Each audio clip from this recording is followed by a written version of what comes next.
দুইজন মুসলমানকে মেরে ফেলা হয়েছে, ফরিদপুর জেলার ঘটনা। এদিকে আপনারা আরামে বসে বয়ান শুনতেছেন, শান্তির বাতাস, অপরদিকে ফরিদপুরে মুসলমান রাস্তায় বেরিয়ে গেছে।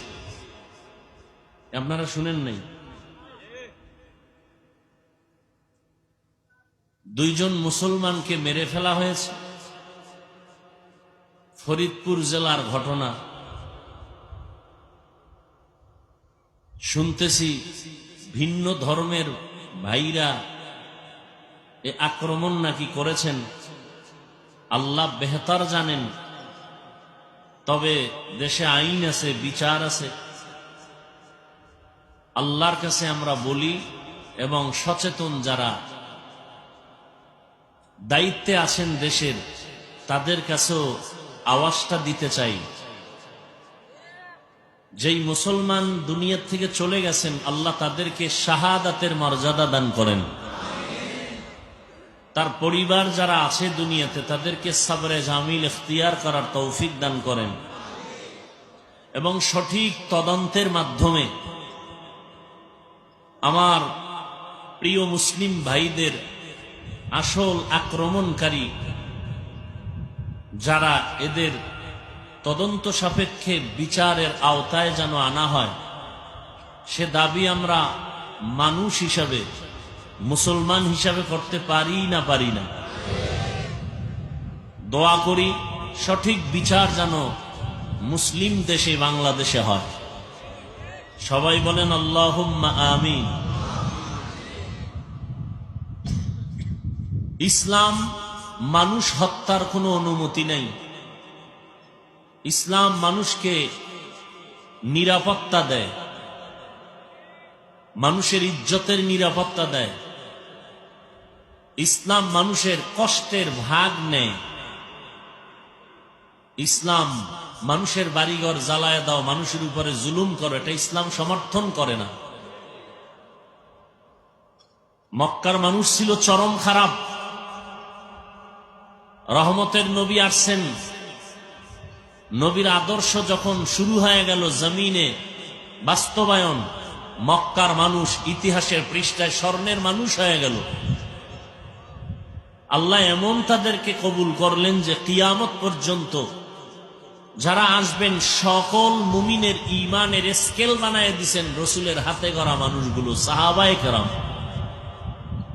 আপনার আমার ঈমান সঠিক না ব্যাঠিকের স্কেল হলো সাহাবায়ে কেরামের ঈমান। নবী এসে অশান্ত পরিবেশকে শান্ত করেছেন, জুলুম অত্যাচার নির্মূল করেছেন। আল্লাহ পাক আমাদের জুলুমের এই পথ থেকে সবাইকে হেফাজত করেন। অন্যদিকে ফিলিস্তিনের মুসলমানদের করুণ কান্নার আওয়াজ, কই তাদের ইফতারি, কই সাহারি, কই তাদের ঈদের আনন্দ। ইসরায়েলি জালেম সহ পৃথিবীর বিভিন্ন স্থানে মুসলমানের উপর আক্রমণ চালাচ্ছে। এর কারণ কি জানেন? এ জমিনে মুরগি থাকবে না, এটা শিয়াল চায় না, অন্যরা চাইল। কথা বলেন না কেন? ইসলাম আসলে দুর্নীতি থাকবে না, জুলুম থাকবে না, অপরাধ থাকবে না, মানুষ হত্যা থাকবে না। কিন্তু এই নেশায় যারা মাতোয়ারা, এরা চায় না ইসলাম আসুক।